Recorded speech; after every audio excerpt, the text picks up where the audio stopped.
Halo, assalamualaikum. Apa kabar anak-anak? Semoga kalian selalu diberi kesehatan. Balik lagi sama ibu, kita belajar ilmu pengetahuan sosial. Nah, pada pertemuan sebelumnya kita telah mempelajari dinamika penduduk Eropa. Nah, sekarang kita akan melanjutkan materi berikutnya, yaitu tentang dinamika penduduk Afrika dan dinamika penduduk Australia. Nah, yang pertama, Ibu akan menjelaskan mengenai dinamika penduduk Afrika terlebih dahulu ya. Anak-anak, jika kalian mendengar kata Afrika, apakah hal yang pertama terlintas di benak kalian semua? Apakah kemiskinan, kelaparan, atau kekacauan? Mungkin itulah yang terlintas di benak kalian. Akan tetapi, benua yang dahulu dijuluki dengan The Hopeless Continent ini menjadi salah satu benua dengan pertumbuhan ekonomi tercepat di dunia. Nah, mari kita simak penjelasan berikut ini. Afrika merupakan benua terbesar ketiga di dunia setelah benua Asia dan benua Amerika, dan juga menjadi benua kedua terbanyak penduduknya setelah Asia. Jumlah penduduk benua Afrika. Pada tahun 2015, jumlah penduduk benua Afrika mencapai 1,1 miliar juta jiwa. Nah, angka tersebut bertambah sebesar 265 juta jiwa dari jumlah penduduk tahun 2005 yang berjumlah 900 juta jiwa. Besarnya angka pertambahan penduduk tersebut tidak lepas dari tingginya angka kelahiran di Afrika yang mencapai angka 36 kelahiran tiap 1000 penduduk. Banyak hal yang menyebabkan mengapa angka kelahiran di Afrika itu tinggi. Antara lain yang pertama, adanya sistem kekeluargaan yang kuat. Yang kedua, adanya orientasi pertanian di mana meyakini keyakinan bahwa semakin banyak anak semakin mudah untuk mengelola lahan pertanian. Yang ketiga, karena banyaknya kematian. Yang keempat, rendahnya pendidikan perempuan, dan yang terakhir, kurangnya fasilitas kesehatan, hiburan, dan rekreasi. Persebaran penduduk di Afrika. Sebaran penduduk di Afrika dibilang tidak merata. Wilayah tertentu hampir tidak berpenghuni, yaitu di wilayah gurun. Wilayah dengan kepadatan tinggi terdapat di bagian utara Afrika Utara, sebagian Afrika Barat, bagian timur Afrika Selatan, dan sepanjang lembah Sungai Nil. Kualitas penduduk di Afrika. Nah, kualitas penduduk di Afrika umumnya relatif rendah. Berdasarkan kriteria Human Development Index, tidak ada satu negara pun yang memiliki kualitas penduduk yang tergolong sangat tinggi. Beberapa negara memiliki kualitas penduduk yang tinggi, seperti Aljazair dan Tunisia. Sedangkan Mesir, Afrika Selatan, dan Namibia termasuk ke dalam negara yang kualitas penduduknya tergolong sedang. Dan juga negara dengan kualitas penduduk yang rendah ditempati oleh negara Sudan, Ethiopia, dan Kenya. Sebagian besar penduduk Afrika adalah keturunan negro yang berkulit hitam. Hal inilah yang menyebabkan benua Afrika dijuluki sebagai benua hitam.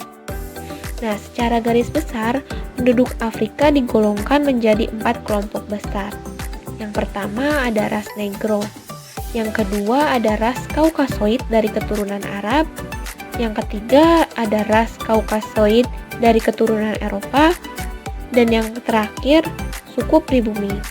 Nah, mari kita simak masing-masing penjelasannya ya. Kelompok besar yang pertama yaitu ada ras negro. Ras negro yang mendiami sebelah selatan Gurun Sahara yang merupakan penduduk mayoritas. Nah, ras negro ini terdiri atas beberapa suku bangsa, seperti suku Masai yang dikenal sebagai penakluk singa dan peminum darah. Yang kedua ada suku Kikuyu.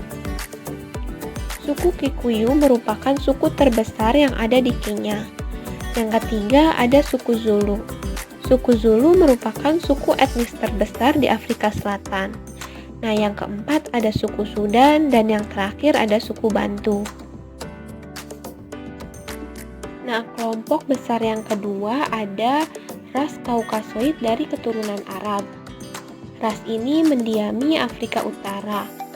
Ras ini terdapat di sepanjang pantai Laut Tengah dan terdiri atas dua suku bangsa, yaitu suku bangsa Semit dan suku bangsa Hamid. Sedangkan kelompok besar yang ketiga ada ras Kaukasoid dari keturunan Eropa. Ras ini jumlahnya sedikit dan banyak tinggal di Afrika Selatan. Nah, kelompok yang terakhir yaitu ada suku pribumi. Suku pribumi merupakan penduduk asli yang banyak tinggal di daerah-daerah pedalaman. Suku pribumi terdiri atas suku Pygmy di hutan Kongo, suku Bushman di gurun Kalahari, dan suku Hottentot di Afrika Selatan. Persebaran agama di benua Afrika.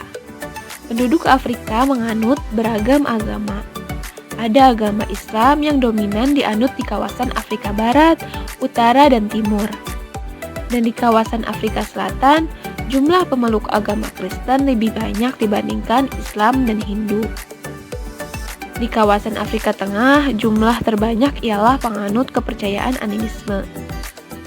Adapun di kawasan Afrika Timur, penganut Islam dan kepercayaan animisme hampir sama banyaknya.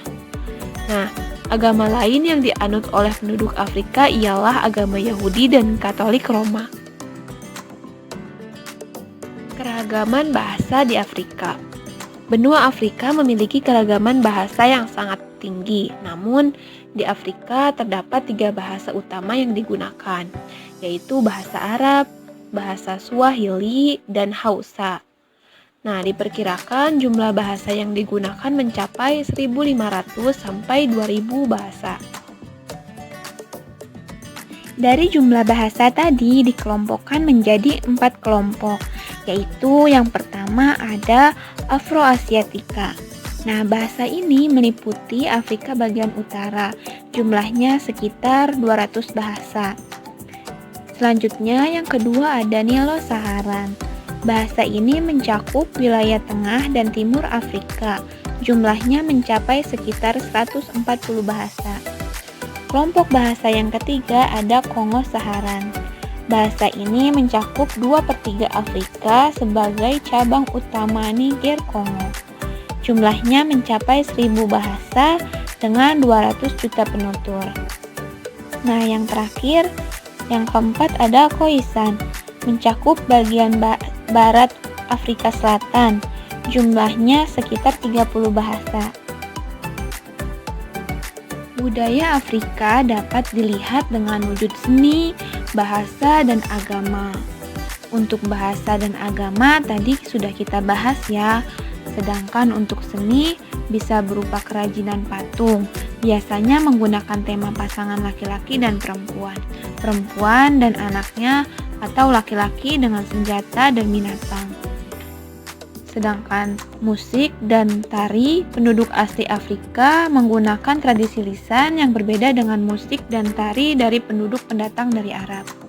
Penduduk asli, khususnya di wilayah Sub-Sahara, menekankan pada nyanyian karena nyanyian berfungsi sebagai cara komunikasi. Nah, selanjutnya kita masuk ke materi dinamika penduduk benua Australia. Nah, Australia selama ini menjadi tujuan utama para pengungsi dari negara-negara yang berkonflik seperti di daerah Timur Tengah. Hal ini terjadi karena apa? Karena Australia telah memiliki hukum yang mengatur tentang pengungsi.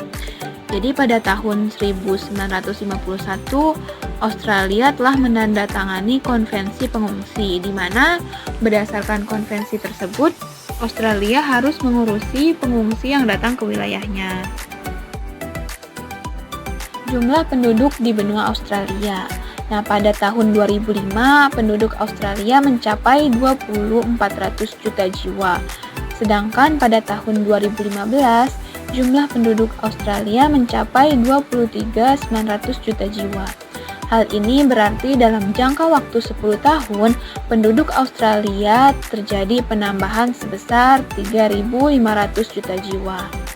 Nah, jumlah penduduk Australia memang jauh lebih kecil dibandingkan dengan benua-benua lainnya.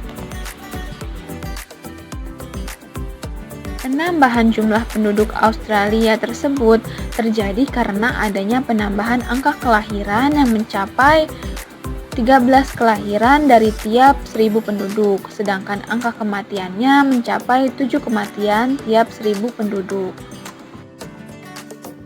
Persebaran penduduk di benua Australia. Meskipun Australia merupakan negara yang amat luas, tetapi tidak banyak daerah yang cocok untuk dijadikan daerah hunian. Daerah-daerah yang paling sesuai untuk hunian adalah seperti daerah pantai yang iklimnya nyaman dan curah hujannya cukup. Daerah pantai di Australia sebelah utara tidak dihuni oleh banyak penduduk karena iklim tropisnya sangat kering. Sedangkan daerah pedalaman dan daerah pantai barat Australia terlalu gersang. Kebanyakan orang Australia, yakni lebih dari 85%, tinggal di kota kecil dan di kota besar.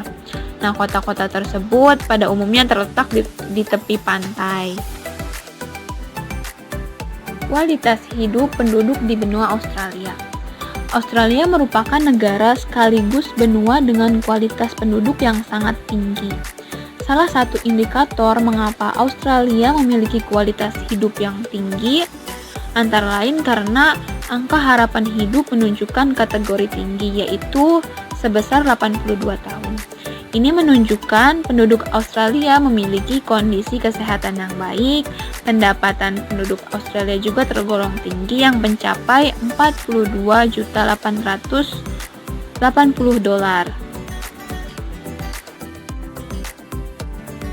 Komposisi ras penduduk Australia. Sebagian besar atau sebanyak 92% penduduk Australia adalah terdiri dari bangsa kulit putih atau ras Kaukasoid. Bangsa kulit putih ini pada dasarnya berasal dari Inggris, Irlandia, Italia, Belanda, Jerman, Skotlandia, dan Yunani. Dan sekitar 7% penduduk Australia berasal dari Asia, yaitu sebagian besar dari Cina dan India. Sedangkan bangsa aborigin dan lainnya di benua Australia jumlahnya hanya 1% saja. Nah, Australia tidak mempunyai agama nasional yang resmi dan rakyat bebas untuk memeluk agama apapun yang mereka pilih. Selama mereka mematuhi hukum, penduduk Australia juga bebas untuk tidak memeluk agama. Nah, kebebasan agama ini dijamin oleh pasal 116 Undang-Undang Dasar Australia yang melarang pemerintah federal untuk membuat undang-undang mendirikan agama, memaksakan ajaran agama, atau melarang pelaksanaan ajaran agama dengan bebas. Nah, orang bebas menyatakan keanekaragaman pandangan selama mereka tidak memancing kebencian agama. Komposisi agama penduduk di benua Australia. Sebagian besar agama penduduk Australia beragama Kristen Protestan. Pengikutnya mencapai 61,2%. Selanjutnya ada agama Buddha dengan pengikut sebesar 2,5%. Dan agama Islam pengikutnya 2,2%. Dan sedangkan agama Hindu pengikutnya hanya 1,3%. Nah, banyaknya penduduk Australia yang beragama Kristen ini tidak lepas dari banyaknya penduduk Australia yang berasal dari Inggris dan negara-negara Eropa lainnya. Walaupun demikian, agama dan kepercayaan penduduk asli juga dihargai dan diberi kebebasan untuk menjalankannya. Nah, yang terakhir kita bahas budaya di benua Australia. Australia memiliki budaya yang beragam. Budaya Australia terdiri atas budaya suku asli, yaitu suku aborigin dan penduduk Selat Torres, serta budaya suku pendatang. Banyaknya penduduk pendatang di Australia menjadikan budaya Australia itu menjadi kaya. Karena sebagian penduduk pendatang berasal dari Eropa, maka budaya Eropa tampak lebih dominan, seperti halnya dalam pemakaian bahasa Inggris. Nah, bahasa nasional Australia ini adalah bahasa Inggris. Semua penduduk di Australia didorong untuk menguasai bahasa Inggris. Terima kasih, semoga apa yang kita telah pelajari bermanfaat dan sampai jumpa di materi selanjutnya. Assalamualaikum warahmatullahi wabarakatuh.